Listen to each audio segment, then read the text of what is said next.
Hey guys, welcome back to Miss Parker to you. And today we're going to kind of veer a little bit off topic than what we were talking about in the last two episodes because I feel like this is a conversation that is being had, but I don't feel like it's being had in all the aspects that it needs to be had. So today we're going to talk about trad wives, the reality and what they don't want to talk about. So let's get into it. So today's episode is one that's been sitting on my heart for a minute because we're talking about something that's trending online but cuts really, really deep offline. And this is the trad wife trend. Now, if you're new to that phrase, let me break it down. A trad wife is short for traditional wife, the woman who stays home, submits to her husband, raises the children, keeps the house in order. You've seen it everywhere: the vintage dresses, the home cooked meals, the soft smiles and Bibles on the nightstand. It's actually very peaceful and very romantic, but like so many things, it's also very complicated. So today we're unpacking it all: the beauty, the danger. Can somebody we need that to be in bold. The danger that the questions no one's asking, and yes, I'm bringing my truth as well too. So let's go ahead and dive into faith or filtered obedience. So the scriptures we use and the parts that we skip because folks like to selective read when it comes to their own convenience. So let's go there. A lot of trad wife content starts with scripture. Let me go ahead and repeat that. A lot of trad wife content starts with scripture. So I feel manipulation straight off the bat, you know?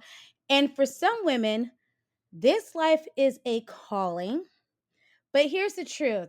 If your faith asks you to shrink, to vanish, to stay silent while you're suffering, that is not faith at all. That's fear dressed up in church clothes. Like, seriously. Like, I've ran into some women in my own community who are what I just described to you, what I just described to you, but I can look at them and like look into their eyes and be like, this woman is suffering. Like, she needs, it's like being it's like Get Out, but for trad wives, you know? So, that's wild. We've taught generations of girls how to be Proverbs 31 woman, but nobody taught our boys how to be Ephesians 5 men. I mean, I don't see any content about it. Maybe I'm in an echo chamber. Maybe it's because I don't really venture off into the men's realm of teaching boys how to be men. But you would think if Trad Wife was trending hard and Proverbs 31 woman was like, is being blasted all over the social media, you would think an Ephesians 5 man will pop up, right? Yeah, I haven't seen it yet, and we probably are not going to see it. Submission, when it's mutual and rooted in love, can be very powerful, but when it's a one-sided thing, it becomes something else entirely. A prison made of pretty words. That's literally all it is. It's a little prison with a bow on top of it, okay? So ask yourself, is this submission or is this surrender of self? This is a question for all the women that are in the trad wife space. But like, do you feel like you had a choice?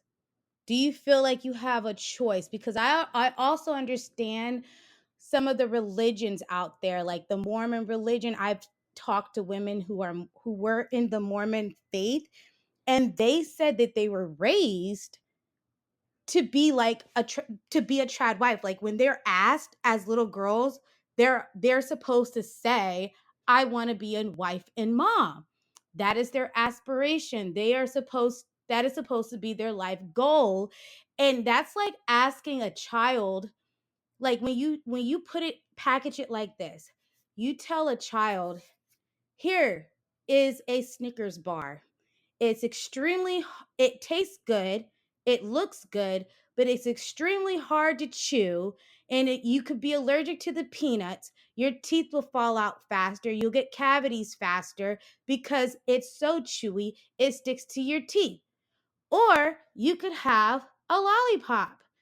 It's sweet, it looks good, it tastes good, but you don't have to go through any of the pain or as much tooth damage than you would a Snickers bar.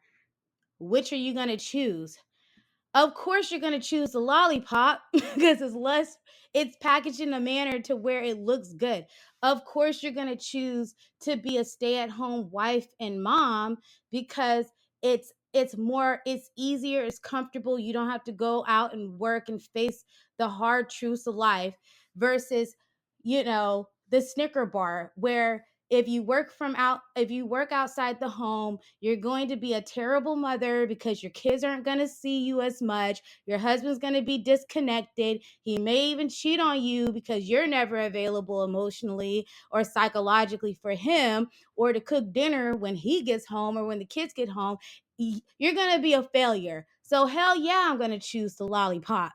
Okay. That's how some of this stuff is packaged to young girls growing up, especially in that faith, from what I was told. Okay. So that's just a little bit of something to put in your back pocket. So, what is the whole bringing back the good old days? But for who exactly? Because I'm just trying to figure out who the hell it was benefiting the most out of this. So, let's take a deep breath here because that last little snippet I did took a lot out of me because I was real passionate about that. Okay? Because this one needs us to tell the truth. This one's gonna I'm gonna have to tell the truth with some love. Okay, when people say they want to return to traditional values, they're not always saying what they think they are. Okay, what they're really longing for is a version of the past that was filtered through white nostalgia. Okay, like because I'm trying. Okay, we're about to get real deep, personal, and we're probably gonna ruffle some feathers, and it's probably gonna be a little tit for tat in the comment section, but I'm about to go there. But here's the reality: for Black and brown women, the good old days were never safe. We weren't barefoot and pregnant in floral aprons. We were working. Okay, we were literally working. We were cleaning other people's homes while trying to survive systems that were never built for us. So if you haven't looked around on social media, you type in trad wife on Google, you don't see Black women. You don't see Mexican, Indian, Asian. You don't see none of us, okay? You see white women. Is there something wrong with that? No, there's nothing really wrong with that, but there's a reason for that because we were never in those spaces. We were never able to be in those spaces. Matter of fact, Black stay at home motherhood and being a wife is actually fairly new, okay? Which that filters into a conversation for Black women in luxury, Black women in soft life, that whole stuff. Those two things right there are like a completely different conversations. But as far as stay at home Black women, Black and brown women in like the stay at home space, period, doing nothing, just being taken care of and resting in femininity is very new. It's very new, especially to white women, because even myself, I've been asked, how the hell are you able to stay at home? I'm like, how the hell are you able to stay at home? Like the questions, okay, I'm getting distracted. I'm getting distracted. Okay. The image of the soft, protected, submissive woman is a luxury built on a foundation of racial inequality. Like I said, we didn't get that. There was no submissive woman in luxury protected, like none of that. We was out here working for the woman that the trad wife is. The trad wife, she stayed home, but she had help. Most of the time, there was a black or brown woman helping her with the children. And even throughout history, the women, the white women in nobility had wet nurses, and normally they were of other races. They had slaves, they had servants, whatever the hell you want to call them. They wasn't doing it. Okay. So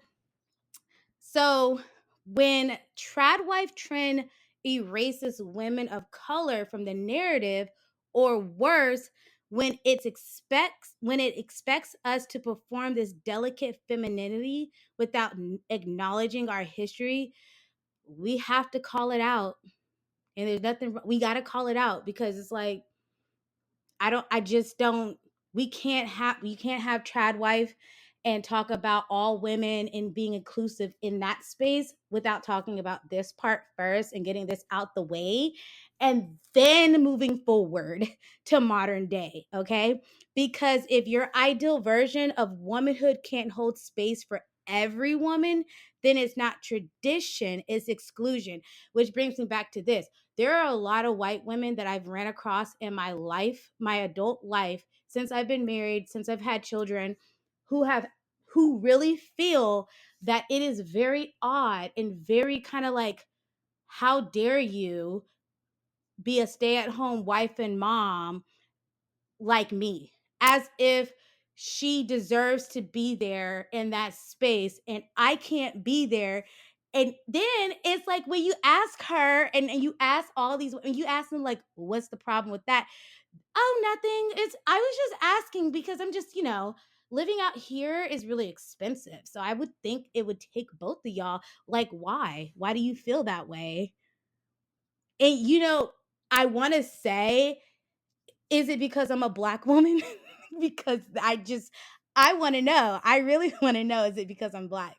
Because if that's the reason why, then you have a preconceived idea of that black women do not belong in certain spaces as white women predominantly, or any other race. Like, I've had this one lady, I was shopping at this secondhand store off of 1960, and there's a Hispanic woman in there, and she was telling me about how she moved to Conroe.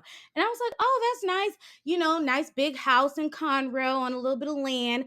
She comes out her house, and the man next door asked if she was the maid. Like, what the hell? Why would you ask if she's the maid? Like, we're in 2020. At that time, it was 20, I think it was like 2022 or whatever, but still, like, it's still hella modern. Like, we're in the, like, why would you ask and assume that she's the maid? Why? Because she's Hispanic? Because she's Mexican? Like, why do you feel like she's the maid?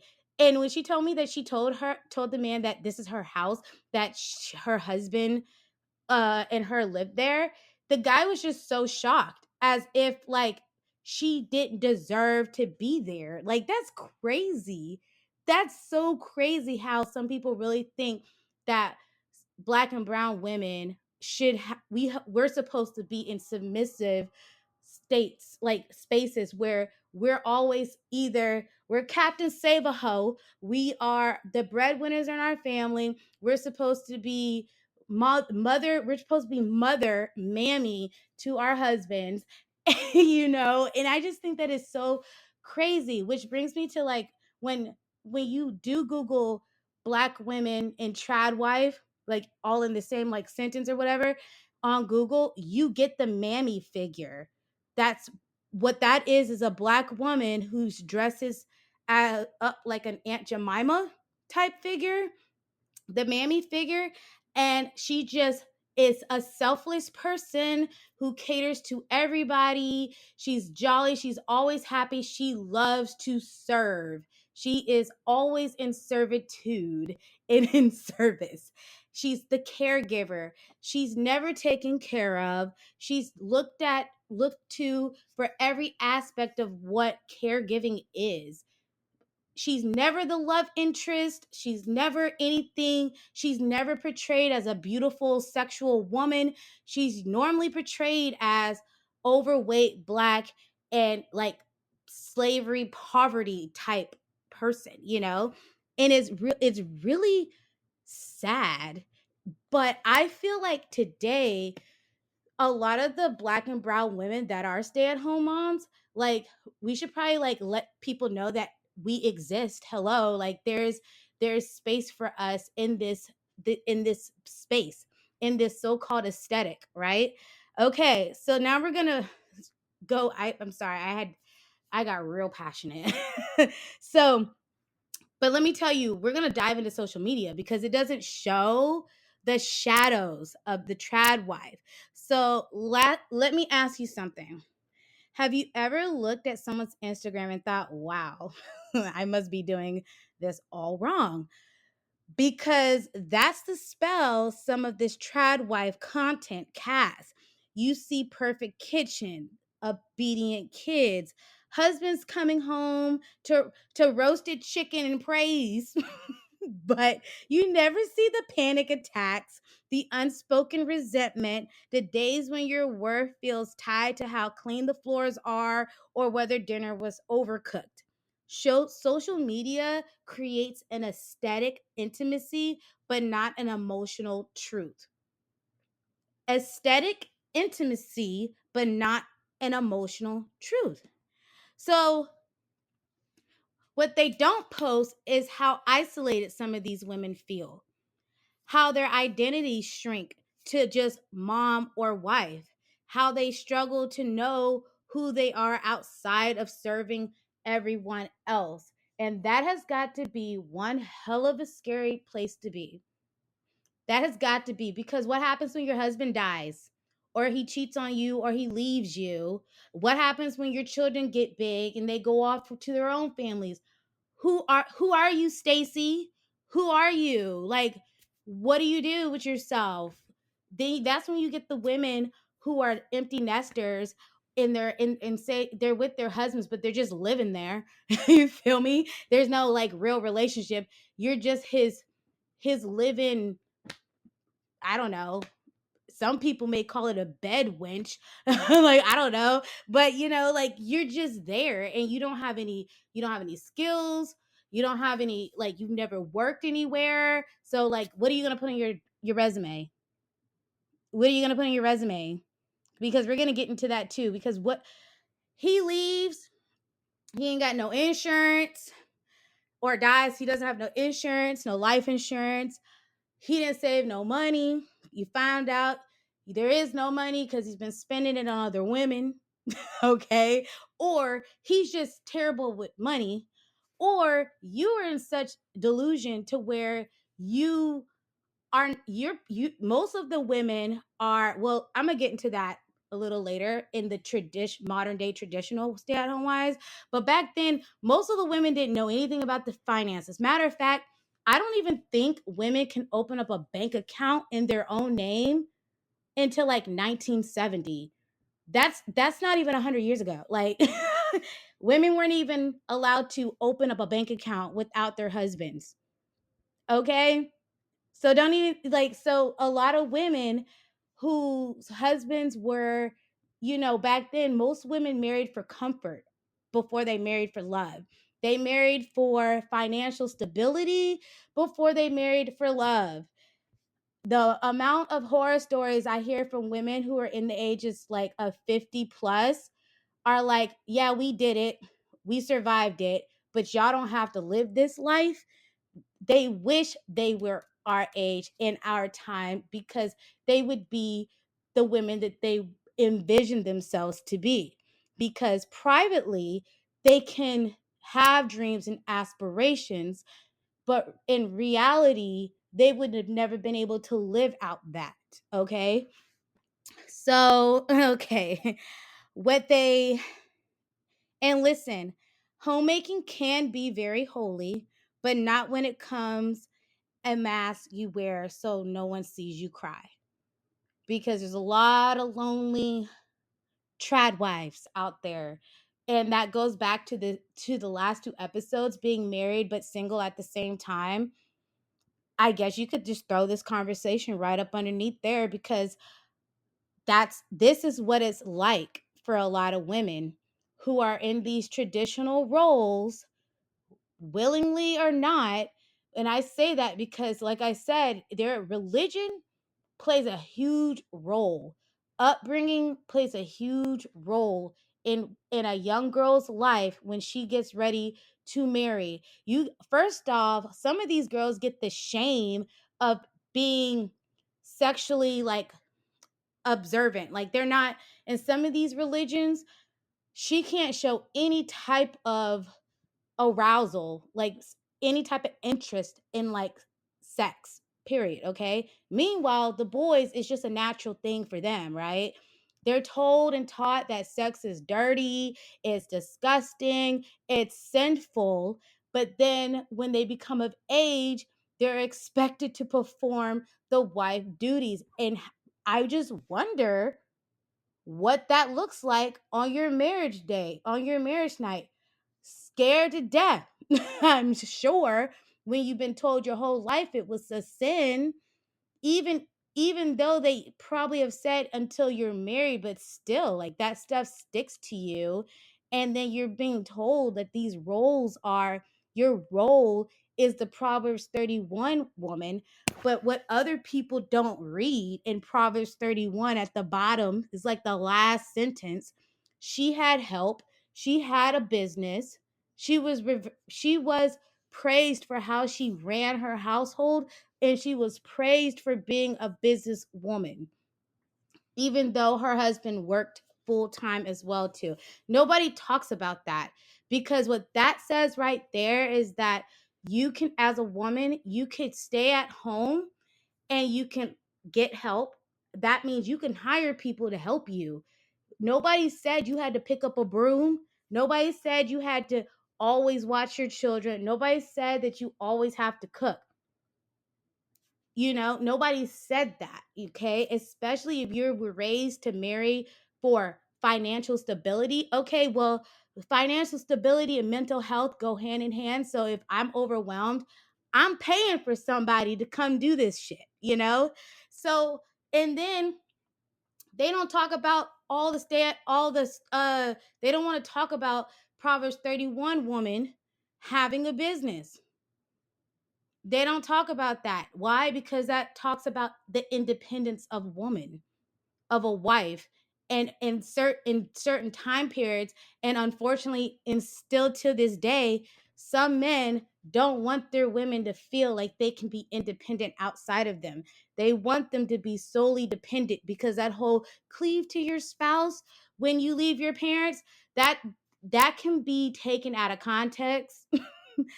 That, and it could be used as an abusive tool. Okay, like, religion can be weaponized and can create all types of hell. As crazy as that sounds.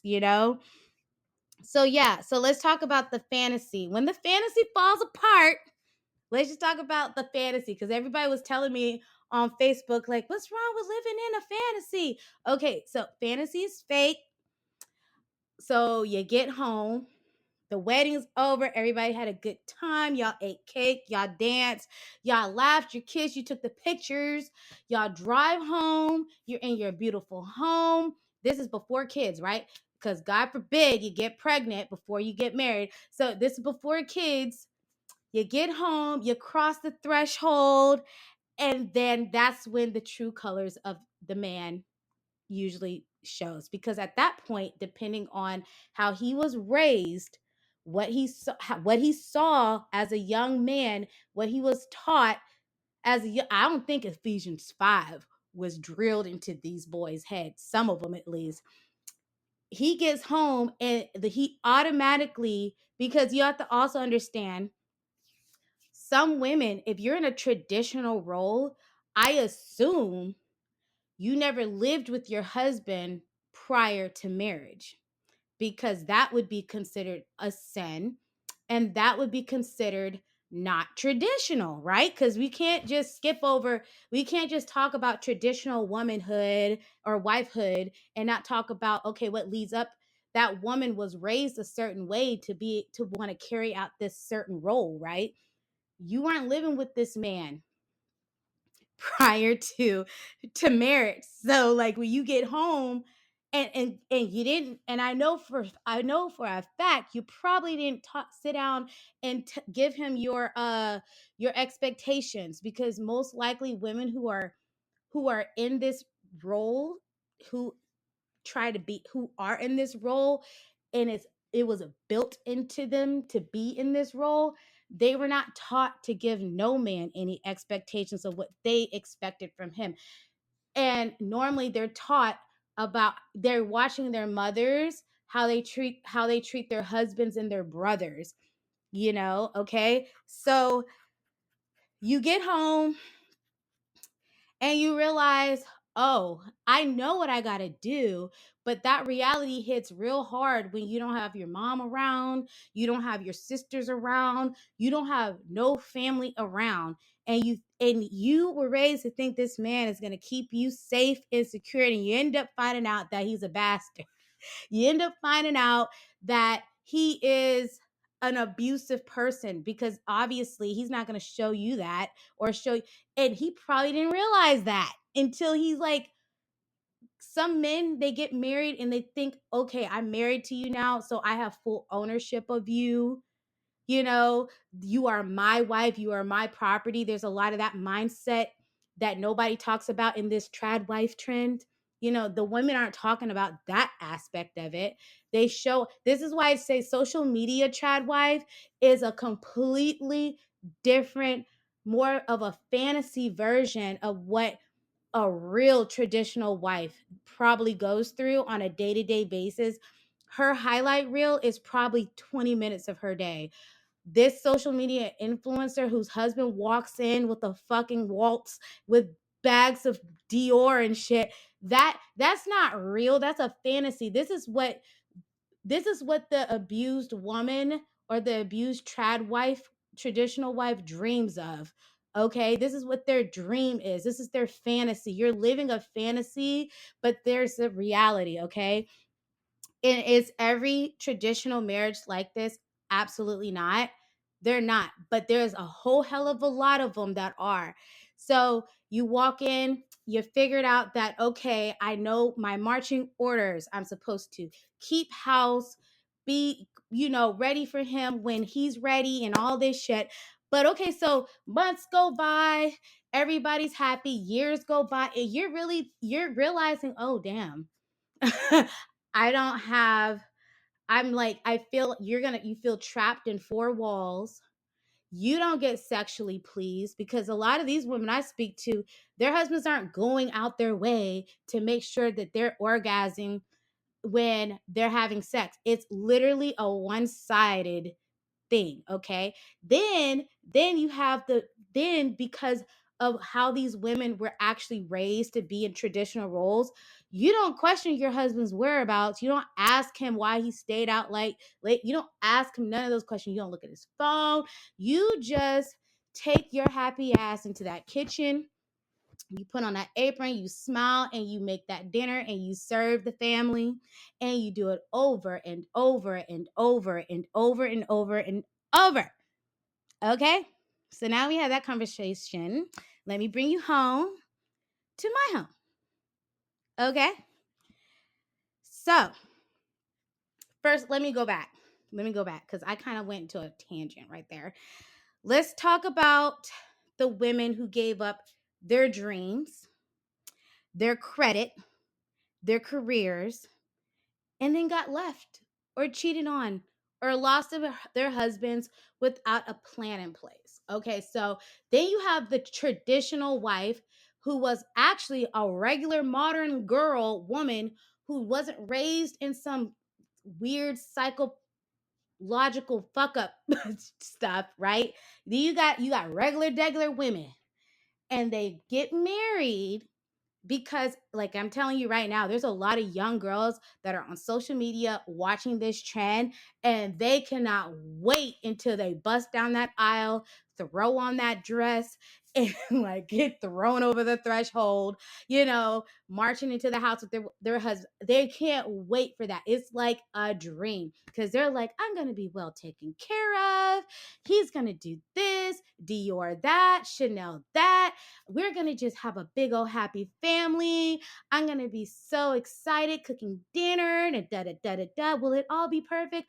Not every day, but the majority of my life is going to be a fantasy. Okay, so you got that woman, okay? And then you got people, yeah, they get married. And so when they get married, there before marriage, the man that you're talking to, y'all talk. He knows you have a career. He knows your dreams. He knows your aspirations. He knows your financial goals. He knows that you want to be married. He knows that you want children. And he's agreeing with this. He loves everything that you're saying. He loves that you have a flourishing career. But then y'all get married, and then bam, he hits you with the, well, I actually want you to be a stay at home mother. I want you to be here and raise the children, and I'm going to take care of you for the rest of your days. And I'm going to make sure that you're financially secure. You don't have to worry about anything. That sounds damn good, okay? Especially in this economy. This sounds good. Everybody wants that. Hell, man wants that, okay? So then she's good, she's great, but then guess what?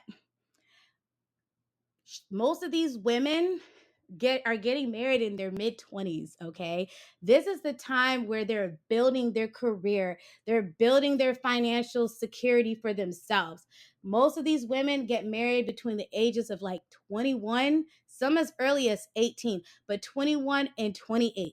That range right there. So the man scoops your little ass up, and then you go home. You agree to be a stay-at-home mom and wife, okay? You agree to that. You give up your dreams. You give up all your freaking credit that you done built, careers. You let go of all of it. So you could be there for this man and for whatever children that y'all birth. Okay. You're just there. You are ecstatic. You feel safe. You feel comfortable. Okay. And then you get left because he finds you like you're like a work mule at that point, okay? Like he knows that you're not going nowhere because you don't have no career, you have no skill sets, you don't have anything to put on a resume. And guess what? This is the biggest thing that happens to women who agree to these roles. When you have children, you are in a vulnerable state at that point, mentally, and financially and emotionally, because you don't want to break up your family unit. So you have the women that stay through the abuse in the name of children. They have their kids. Their kids' lifestyle shouldn't have to change. They don't optics. They don't want other people to look at them as a failure because they just assume people are going to assume that they're the reason why it didn't work. They're going to feel like, how am I going to feed my kids? How am I going to pay for their extracurricular activities? And then you got men who weaponize their paychecks. They weaponize that shit. I've seen it firsthand with my own sisters. They weaponize it. And it's really, really sad.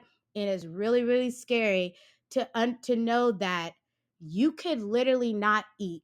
There's some men who will not feed their kids if they decide to leave, or if they show any type of rebellion, any type of disapproval in behavior of them, they will withhold the check. Okay?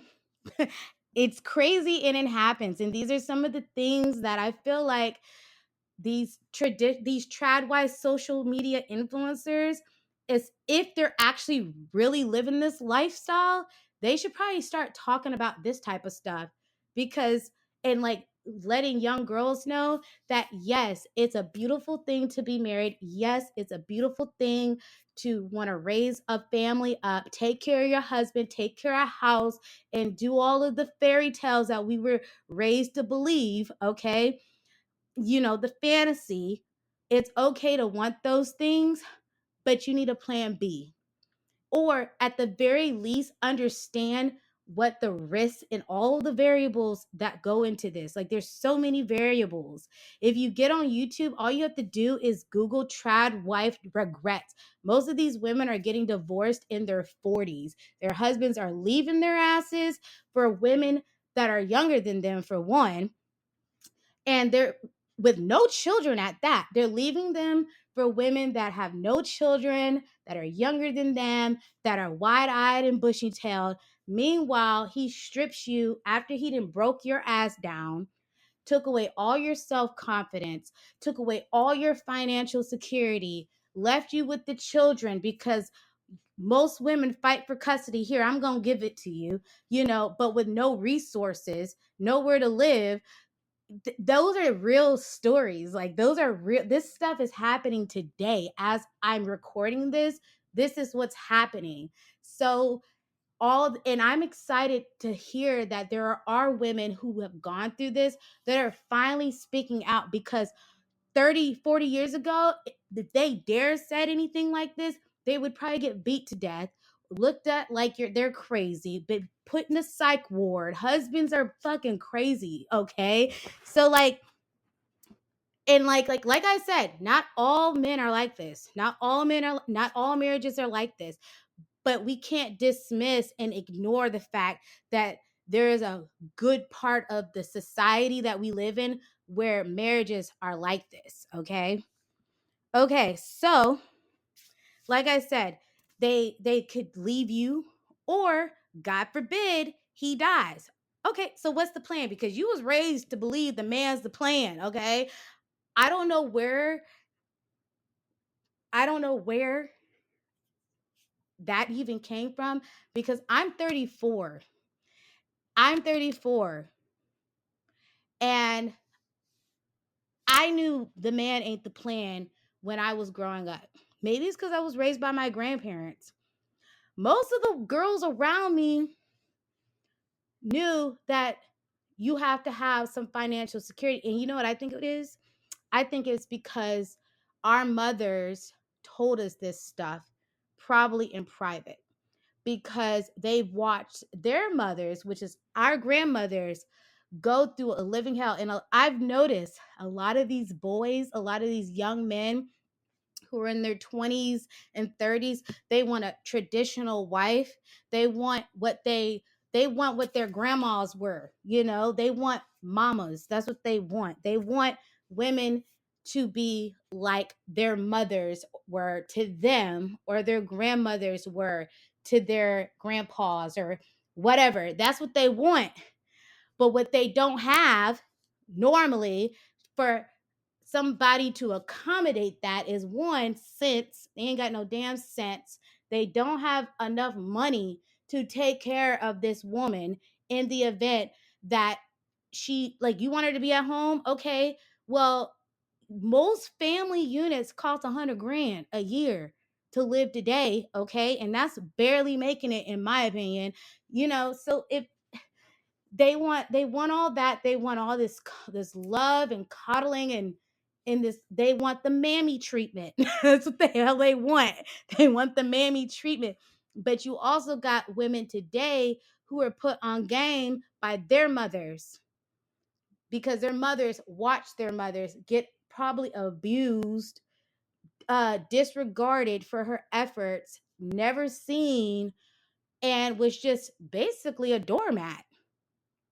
So then you get the era where it's like our mothers and our fathers.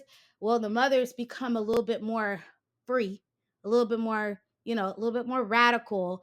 And then here we are, millennials. I guess we were millennials, older millennials, 34. I already know that I'm not going to sit up here and I'm not going to sit up here and expect for a man to take care of me. Like, I'm not. I don't expect that.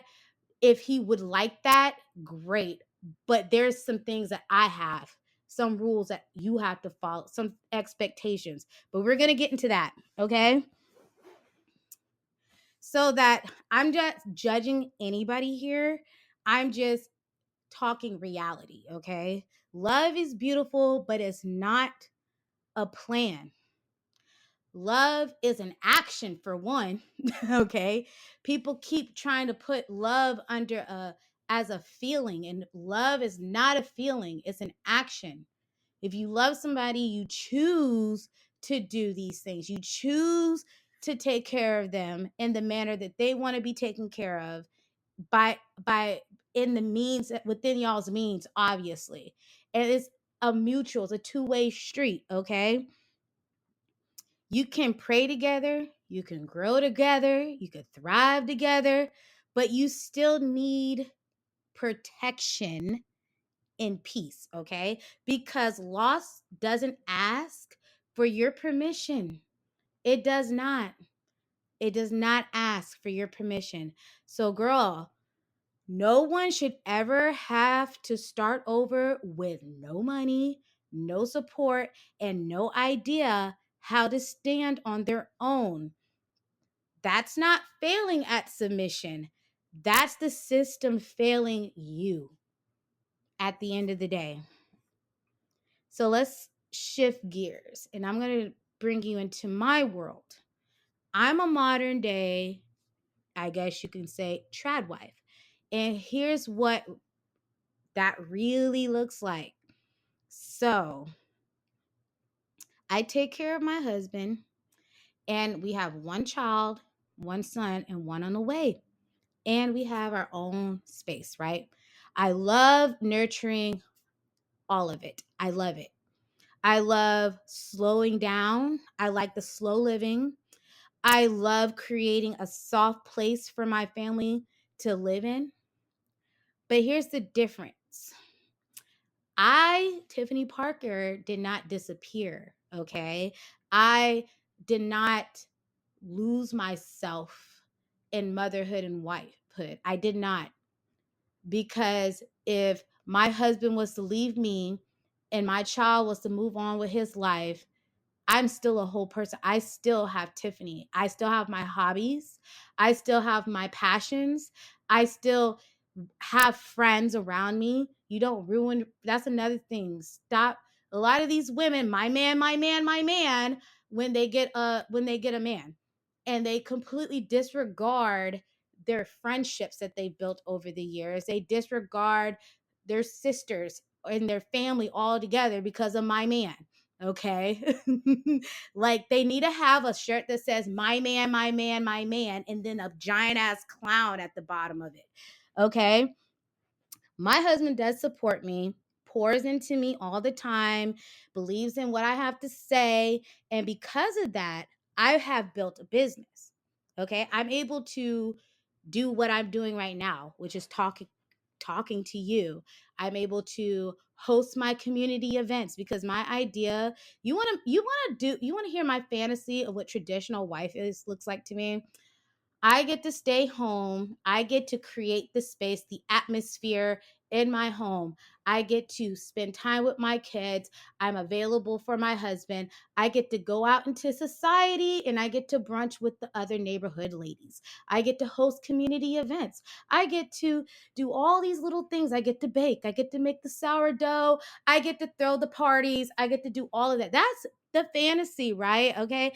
You get all that. That is the reality for a good chunk of women. But there's a big ass variable that comes with that.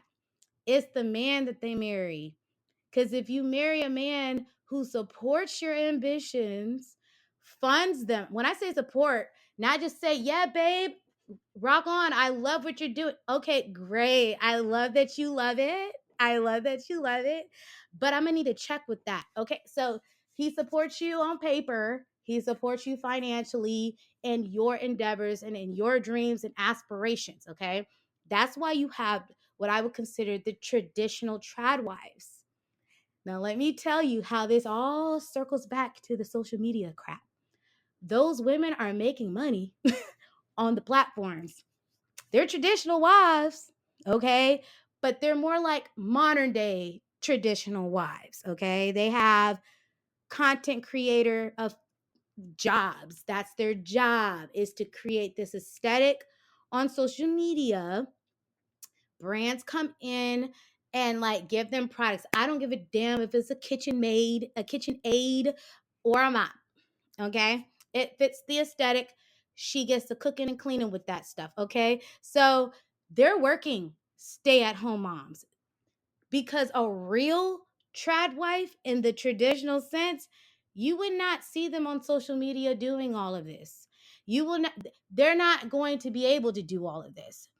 They're not going to do this because they're going to be tired, frustrated, irritated. Or if they're being well taken care of, they're not going to care to get on there and show it to you. They're just going to live their life, their daily lives, doing what they do best, resting in their divine femininity, okay, at home. That's what they're doing. Okay? And because of that, I was able to build a business right from this house.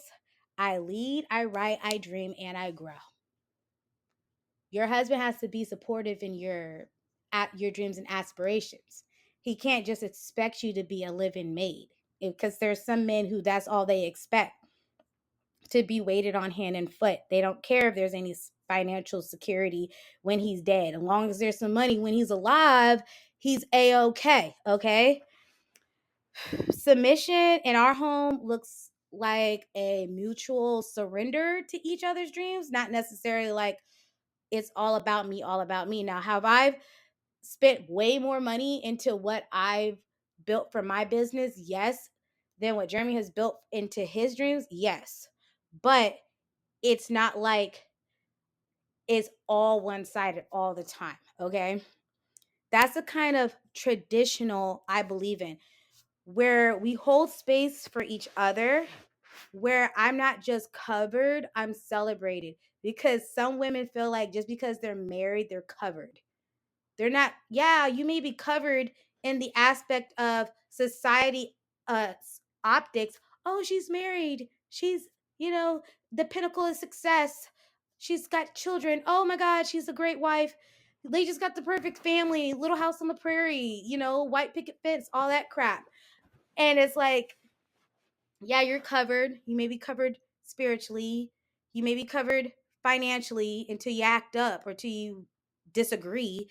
You may be covered in those other, and that on the surface level. But like, we got some things we got to talk about, because we're going to talk about how to protect ourselves without losing the romance. Because, the moment you start talking about putting financial securities in place, some men freaking cuddle up and like want to cower and leave with their tails behind their butts. So let me tell you. So, how do we walk this line? How do we honor tradition but not become trapped by it? Here's what I think: you need access, okay? Not just allowance. Know the numbers, know the plan. Because I know women, they don't know not what one bank account number is. They don't know they don't even know what banks their money is in. They don't know nothing. They don't know the bank balance. They don't know if their husbands are living off a damn credit card and there's $0 in the bank. They don't know that. They don't know anything. All they know is that they can turn on their damn stove when it's time to cook. They know the electricity on and the water's running. That's all they know, and that's not good. You need access. Name needs to be on all the bank accounts. Okay, your name needs to be on the vehicles. You damn sure don't go buy no house with your name not on the mortgage. And I don't think you can go get a mortgage and be married and you're not on it. Okay. Another thing, you need skills. Even if you don't use them today, they're your insurance policy. You need, like, especially the women who were raised to be traditional wives, meaning like your mother and father is like, you don't need to go to college. You don't need a trade. The only trade you need to know how to do is figure out how to feed these kids and mop a floor. Like, domestic trade, that's all That's all they were raised to do. Okay, so you need to have a skill. So while you're at home, your kids are running around, and if school age and they're at school, you have the beautiful technology of a computer. You got a cell phone. I know you got that at least. Some internet. If you don't, go to a local coffee shop. Okay? And get on there and learn something. Learn how to do something. It's free. You don't have to go to university. Get on YouTube, put in something that you want to learn about, and go to town. Build up a skill set. You have to do that because, like I said, if he decides to get ghost on you or dies, you still are here and you still have bills that you probably didn't know about. You still got to take care of everything. So you have to have a skill. Also, you need to stay sharp. You need to be reading daily. You need to be you need to get the hell off of social media. For one, you can scroll a couple of hours, but if you're getting on there and all you're doing is scrolling, you're not being productive and being a producer over consumer, get off of that, because you need to be reading, you need to learn things, and you need to keep your identity intact. Understand who you was before you got into this marriage, and who you was when you got into this marriage is who you should stay. Okay? It's not a surprise. He knew who the hell you was before you married him. So the only time changes in life happen, obviously, you're not the same woman you was that walked down the aisle at 26 than what you are at 36. You're obviously not. You have growth, but you as a person, your dreams, your hobbies, your joys, that doesn't disappear just because you became a wife and a mom, okay? You need, we already went over this, but you do need your name on things, the deed, the life insurance, and God, please get some life insurance. We're looking into that now. Life insurance, life insurance, life insurance. I'm not going to say it anymore. God forbids he gets hurt on the job and can't do shit for 6 months. Who's going to pay the bills? Your life insurance. He dies, you still got a mortgage. Who's going to pay the bills? Your life insurance, okay? You need to be in the will. You need to be in the will. Whatever will he had before he married you needs to be voided, and y'all need to sit down and create a new one.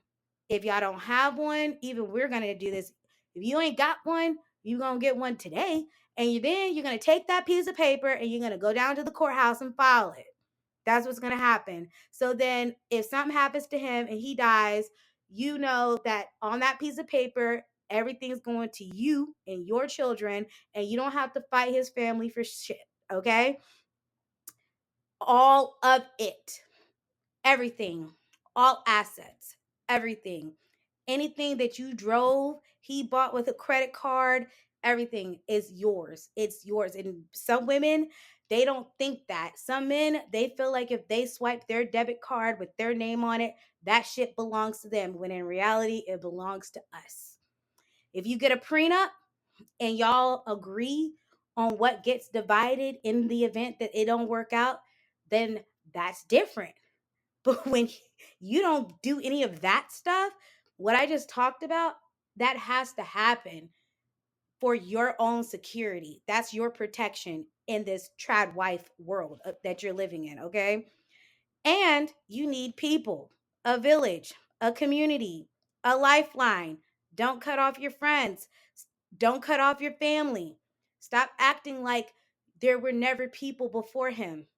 There, like I said, my man, my man, my man translates into clown to me when you're cutting off everybody and you're moving across the goddamn country and not telling people where you're going, telling them that he has me, my back, and all of this, and come crying to everybody else later after you done walked over them, dogged them out, told them they was crazy and jealous and delusional and wish they had what you had, and you come crawling back like a lost puppy.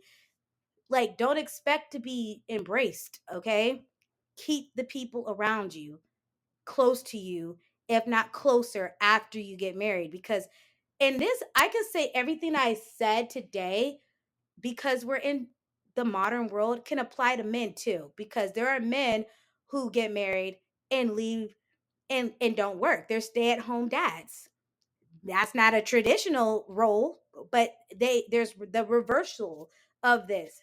So this is good information for y'all too, okay? Romance is beautiful, submission can be beautiful, but security is beautiful too, y'all, okay? And no woman should have to choose one or the other. So let's redefine what trad wife really means. Being traditional isn't about going backwards, it's about choosing your path with your eyes wide open. Take off the rose colored glasses, girl, okay? And look at this from reality, not from social media, because social media is fake, okay? Let's reclaim that word, let's rewrite it. Let it mean softness and strength, nurturing and knowing, submitting and still shining. Okay? Let it mean I love you enough to build with you, but I also love me enough to never lose myself in the process. Okay? Because the most traditional thing a woman can do is survive, thrive, and leave something better behind. Okay? Well, that's literally all I have for you guys for this hour. Thank you for holding space with me today. Share this episode with someone who's in this season or someone who needs a reminder that loving your family doesn't mean losing your freedom. This is Miss Parker to you, and this is how we build legacies.